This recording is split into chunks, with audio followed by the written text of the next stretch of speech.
Disruptive Fridays, and the gentleman are here. I almost wanted to say you because you're seated right next to me by beginning to say that you are S.A. Kakai, who's a digital assets, legal policy and compliance expert. Thank you so much, Kakai, for finding time to be with us this evening, as well as Gabula Norman, who, this is Defi, convener and educator blockchain. You'll tell us more about that, as well as Michael Kimani, who's the founder and chairperson of BAK as well. He will tell us some more in relation to that. And remember, the conversation is just how best we can regulate the digital industry, but as well making sure that it's a platform and a safe space for a majority of us who are literally moving into that direction. And of course, focusing on crypto as well as blockchain and all these conversations right here.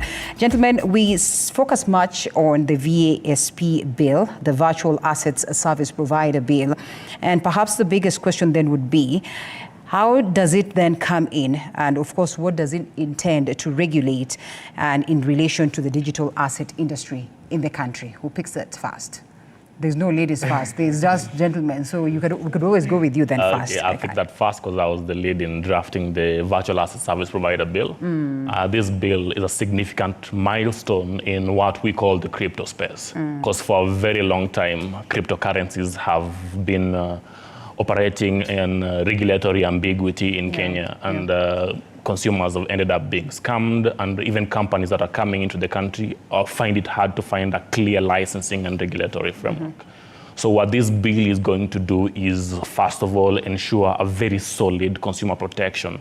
So the end result would be the number of crypto scams in the country will significantly go down. Right. Then with this bill, companies, that is crypto exchanges, on-ramp, off-ramp service providers, and all companies operating within the crypto space will be able to get licensed and properly do business in Kenya. Before we get to the contributions that you made, and Norman, we come to you. Yes. We always want to say that these are foreign things. And if they're foreign things that are coming into the country and well adapted, and I wouldn't say foreign as such because it's for a long time that people have been enjoying, crypto in the country. Perhaps that's where the world is headed. Yes. But we equally need to look at what is playing out in other countries. Yes. And we see whether there's some element of regulation that has been successful, such that then we say, if we're going to employ this form of regulation in the country, then it works magic. Or perhaps are we the ones who are coming up with regulations for the very first time in relation to crypto, and where do we intend to take this? Yes, thank you for the opportunity. I think my answer to that would be is that this opportunity presents itself kind of in a double-edged sword manner, because on one hand, we do not have so many jurisdictions globally even that have already instituted firm frameworks for this technology, just by virtue of the fact that one, it is complex, and two, being a new and emerging technology, the speed at which things change and things keep on revolving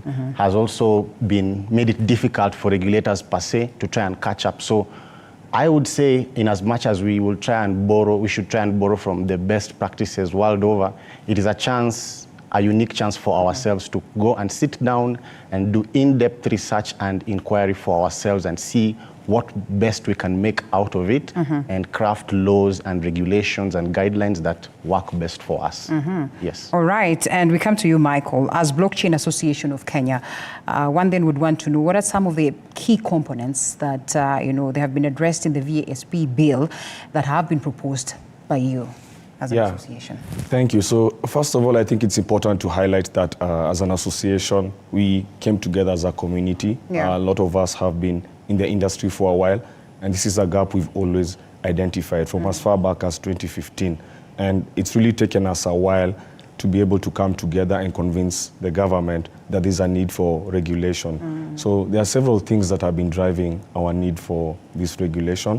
One of them, as Kakai has highlighted, is cryptocurrency scams that have been rampant in the country. There's a lot of people who've been losing money to cryptocurrency scams. There was a news item yesterday in the news by the DCI. Yesterday I was with some people who are telling me how much they've lost in cryptocurrency scams. So this is one of the key drivers for why we need regulation, so that people who commit these nefarious crimes, they can be brought to book. The second reason we feel that this bill is important, there's been a lot of businesses who are expressing interest in coming to set up in Kenya.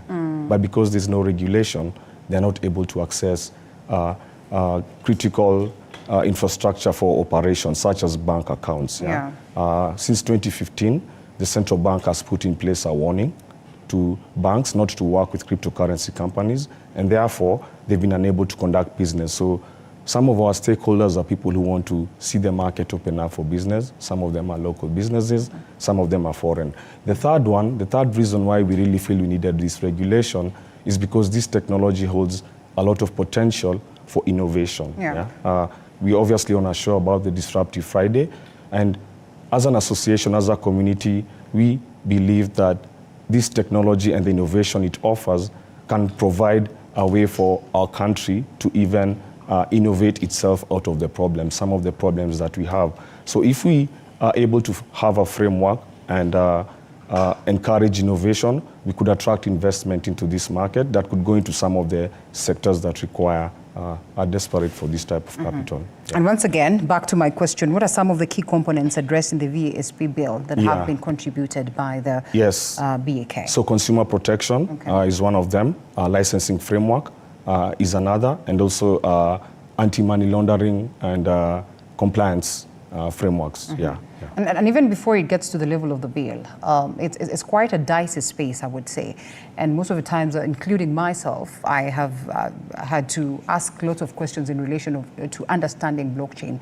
You know, so even as you seek to protect the consumers, even as you seek to make sure that there's regulation to the entire process, the proper understanding of blockchain is perhaps one of the biggest gaps. Just how has that been addressed, and especially at the level of Blockchain Association of Kenya, especially to the ones or the new people who would want to get into the world of blockchain, and basically those ones that have been there but perhaps have never just gotten the grasp? So consumer protection is where this would fall under. There's a lot of education and awareness that needs to be conducted across all the multiple counties, because a lot of the people who are losing money into these nefarious schemes is because they don't know how to differentiate what is a scam or a fraud and what is real. So education and awareness is a critical pillar of, even before this bill is able to be signed by the president. As Kakai and my two legal friends here will mention, we're going to have to do an extensive education and awareness campaign across all the 47 counties. As an association, education and awareness has really been at the core of what we do. We usually hold meetups online. We hold meetups in person. We have educational institutions who are approaching us about developing curriculum. So we really see this as an opportunity to educate and upskill the Kenyan people. One of the reasons why some of these beautiful bills would flop, in as much as we understand very well that it's the work of the legislator to make sure that then such bills are debated and assented to law, there's that aspect of public participation. Just how much has this been incorporated, to make sure that then there's the blessing from the people, the users, the persons who are in the world of blockchain, before then we can even consider it a bill?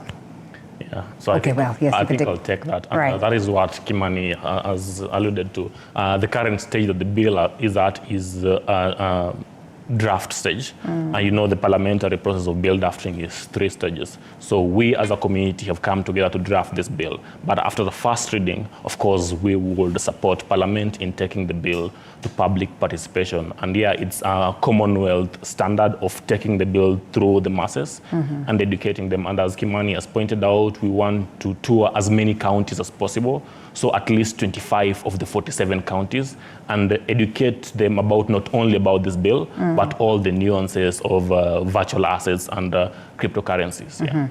All right. I think I'd just like to add to that. Part of that education is also not just educating the consumers, but also educating the authorities who might be handling these cases. Because some of these fraud cases usually end up at the police, some of them end up at DCI, and even these authorities themselves, they also don't understand it well enough. So education is going to be critical for the users, for the consumers, but also for the people who are going to implement this law. All right, Norman, we come back to the very same question that we asked on just how much this has been done maybe in other countries. We perhaps want to just come and gauge and see just how Kenya has taken this approach on the question of regulation or regulating the digital assets, in comparison to other countries, in as much as we say that the same has not been, absorbed as perhaps we would have wished for it to be, having realized the gaps, you as players of the market. Yes. Once again, my guiding light with regards to the whole of this process has been that we have a unique chance for us to come up with a framework that is not copy-pasted or is not borrowed or is not entirely hinged on whatever has been happening in other jurisdictions, but something that has been specifically formulated to cater to our own unique challenges. And that has been the overriding ethos, even with most of these people whom you find regulating. Because for starters, as I told you, it's a bit technical, and you end up finding the regulators being confused, not knowing where to start, just by virtue of also the intersection between crypto assets and various financial instruments, the overlap of laws, the overlap of legislation. And I have had a chance to take a look at the bill, and I honestly believe, from what I have read, my good friend Kakai and the others who are working on the bill have tried to incorporate the most important elements, starting with one, consumer protection. Second thing, creating a licensing framework that is known to everyone, that is devoid of any ambiguity, to open it up to all the international players and even the local players who wish to venture and innovate on the same. I think the other good thing that the people have done with the bill is they have also created a joint sandbox that is going to incorporate across all sectors of the regulators, so that there is interagency cooperation and we do not have the overlap that may, for example, lead to the confusion that Michael is talking about. So on those three aspects, I'm glad to say that I've given a clean bill of health to what the drafters have done thus far in incorporating advancements, major advancements in other jurisdictions. Okay, and of course, to add some meat to that, we come to you, Kai. And reality is that blockchain and perhaps crypto is something that is played at the global stage. And therefore, we seek to get mechanisms of addressing and regulating this game right in the country. So that's perhaps, a local form of regulation. What happens to the aspect of incorporating the international bit of it? Because then you are going to craft local rules, but then again, this is a game that is being played at the global stage, and you will, I tend to hear people speak of trading, with someone from Dubai and all that, buying stuff through crypto. So how do we just get to regulate this? I think I'll pick it up from where Norma has left. So a few countries we did case studies on are countries like Singapore, which is the biggest digital assets or crypto hub globally, and even our goal is to make Kenya the crypto hub of Africa. We looked at Europe markets in crypto assets regulation. We looked at the South African regulations, the Japanese regulations, and a few other regulations. And now how we integrated that is we consider some of these jurisdictions case studies and best practices.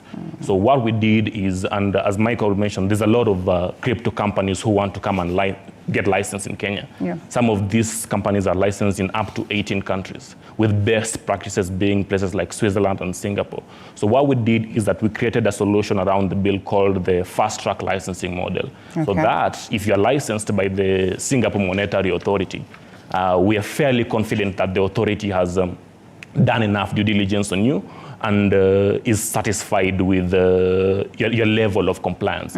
So that if the Kenyan government is auditing you, they can be able to exchange information from these top authorities and be satisfied with their compliance. In terms of cooperation, the other good thing is that IOSCO, the International Organization for Securities Commission, also connects all these authorities. So it connects all CMA level authorities globally. And something we referenced when we were doing the bill was also the IOSCO taxonomy on virtual assets. So it sort of laid out a guideline on how relevant authorities can interact with that.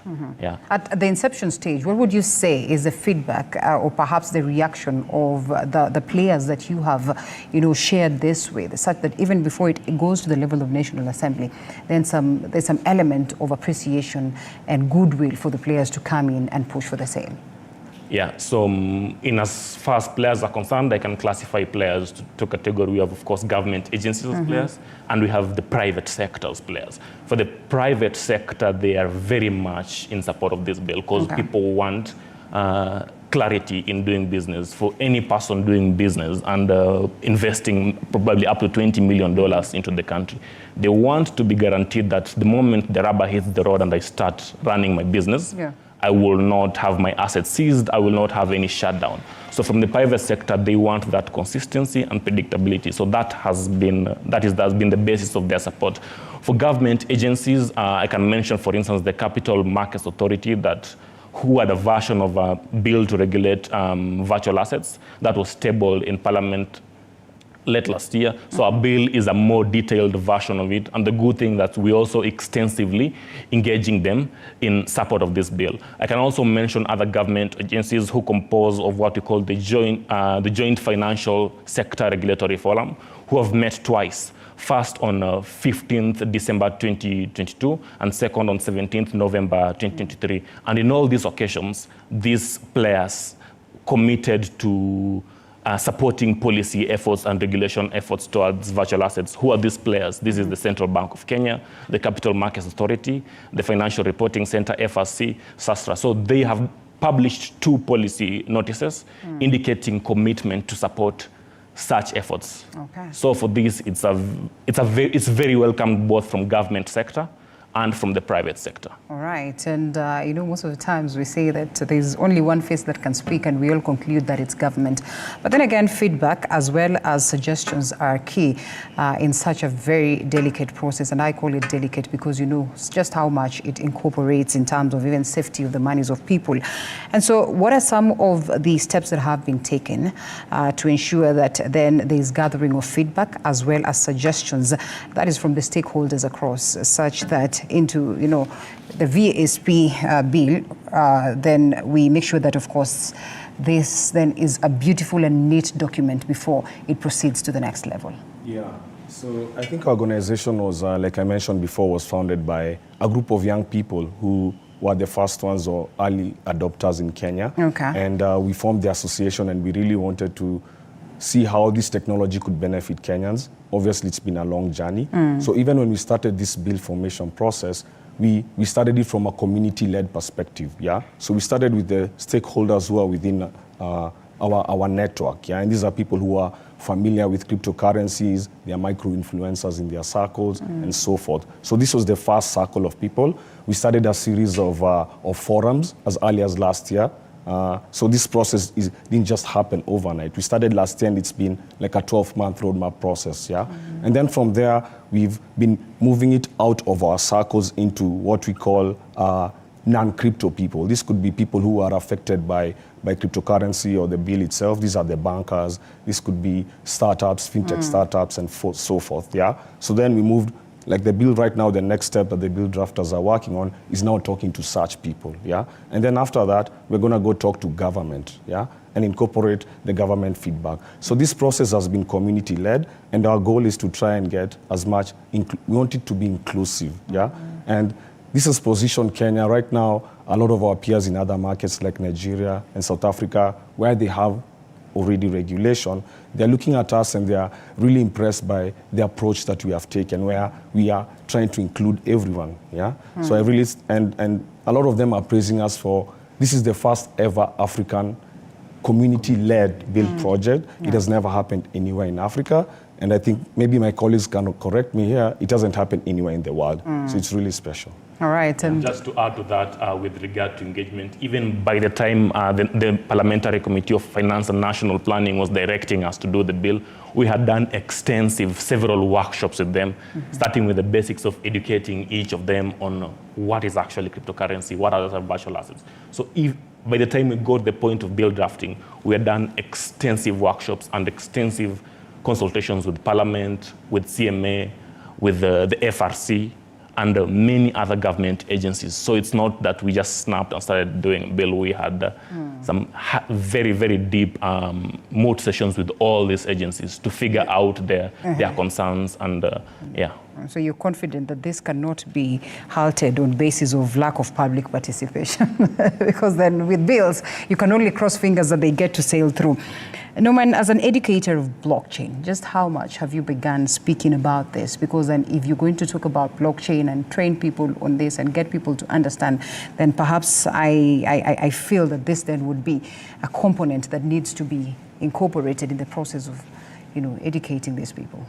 Yes, my contribution has been after reading and understanding the bill and seeing what the people have done. Yeah. But I would just like to give endorsements because to a large extent they have included a lot of provisions that are pro-education. For example, I have seen within the draft that there are provisions for all of these players who are going to be issuing tokens, seeking licensing.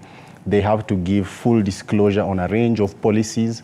Not only that, they also have to show concrete plans on how they intend to educate their consumer, protect them from scams, make them know how to protect their passwords, their key phrases, and all these things that are classified as private information in crypto.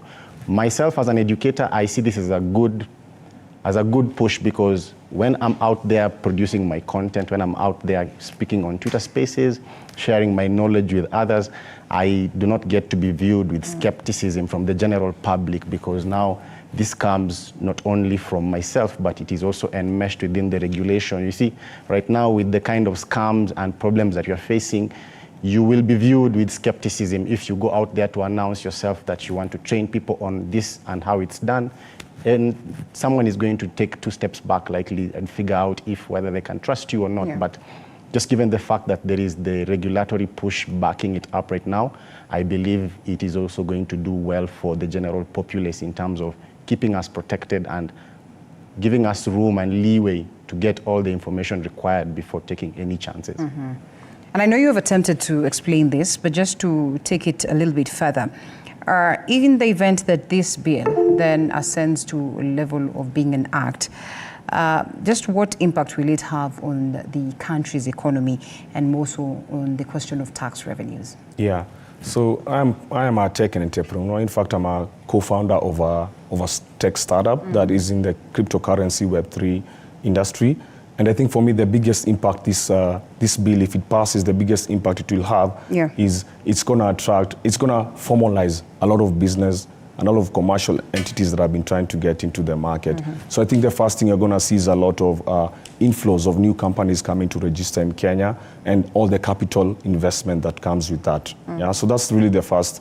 That's going to be a big deal for the Kenyan economy. I think the second thing is going to be the issue of taxes that you've mentioned. So right now, because there's no regulations for this, businesses do not have a clear means of how they're going to pay taxes. So there has been a lot of tax that's not being paid, that could be remitted, that could be beneficial for the national treasury, especially right now. I think we all know that the country is trying to raise more revenues from all sources. I think the third thing is going to be the potential for this technology, right? So we are really thinking about how can this technology help Kenya's problems. Right now, Kenya has problems around forex reserves, high inflation. There are projects that need to be funded, including the affordable housing scheme. So we're really trying to think about how can we leverage this bill and the policy that accompanies it to solve Kenya's problems of the day, right? So I think that's going to be something that you're going to see us talking a lot more about. Yeah. And beyond bills, beyond acts, beyond laws, there's always, a couple of things that then would be joined in so that they strengthen the workability as well as the capability of this, act. What are the future plans, that is, for the BAK in terms of making sure that policy development as well as promoting of the adoption of digital assets and blockchain technology then works in Kenya? Yeah, so one of the things that we have been advised with our bill drafters is that in order for this bill to go through Parliament, we need to create a policy report. And this policy report really would be a report that justifies why should the parliamentarians, why should Kenya care about this bill, So in that report, we are going to try and make a case on how, even just in the next 4 years, this technology, how is it going to support sectors such as the sectors outlined by Kenya's National Treasury, for example, agriculture, for example, housing and development, for example, public administration. So it's this report that is going to define how we envision this technology to benefit the Kenyan people and the Kenyan economy. Yeah. No, just to add to that, is a show don't tell perspective, because we're also initiating a series of pilots.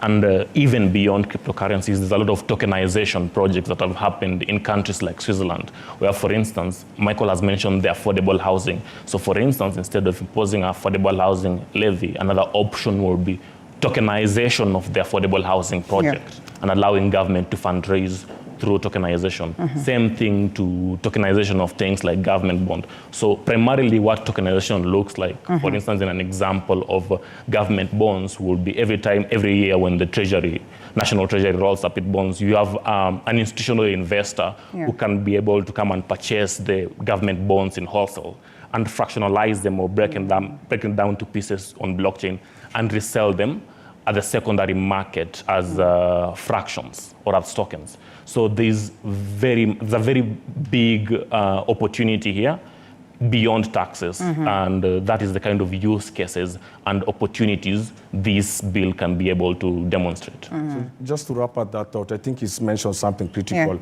We have decided that we're going to have to do a pilot as part of this bill process. Before that bill is passed in Parliament, we're going to do a pilot to demonstrate to the Kenyan people, to the legislatures, to a regular mwananchi, how this technology is relevant for them.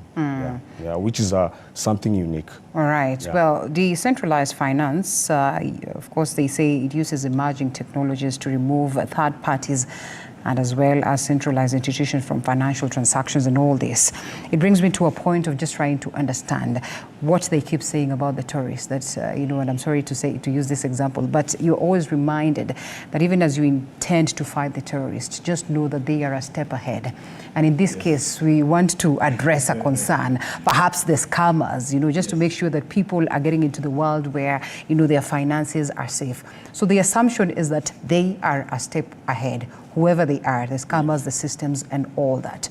Just how then do we ensure that these regulations, that this bill then, ascends to being an act, and once it's an act, then of course we do not have to worry about the step ahead that perhaps the scammers would have made? Yes, maybe I'll take that. I think I'll go ahead and make a more controversial statement that, to be honest, even in the financial world right now, the total amount of money that is maybe laundered or washed or taken through illegal channels in the banking system today is way much more than it would be in the crypto ecosystem. As of last year, about only 1.1% of total transactions on the blockchain could be classified or specified as having been done for criminal purposes.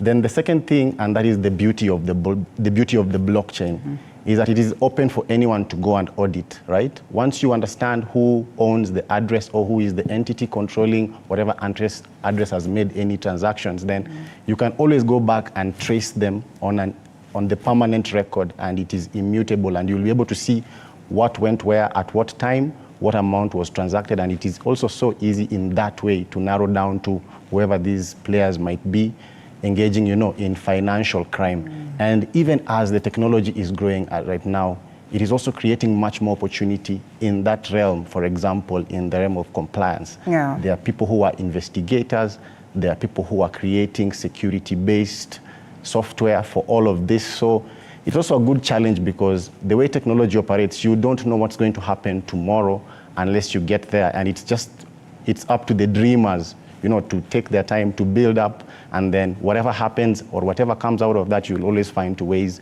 to mitigate later. But I believe that as it stands, there is much more opportunity to be gained by utilizing blockchain technology compared to the risks that are likely to arise, as they also keep being mitigated as the day goes by. And true to it, you cannot sit down, fail to come up with policies that are helpful just because you're scared that the other party is a step ahead. You do not start from a point of defeat. That's true. I have kept on saying, this is just a unique framework for us to utilize the base layer of the technology and revamp and just redesign it for whatever use cases we have on the ground locally. Now let's keep it at 8 as we push to make sure that then these regulations come in handy to address the numerous concerns that have been highlighted by the gentleman. I'll give you 30 seconds to give us your parting shots before we come out of this space. Michael, we'll begin with you.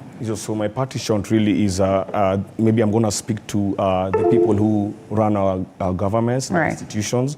I think my parting shot to them is there's a huge opportunity to leverage this technology to solve some of Kenya's problems that we're facing today. And we invite them to reach out to us and figure out how we can work together to solve their problems using this technology. All right.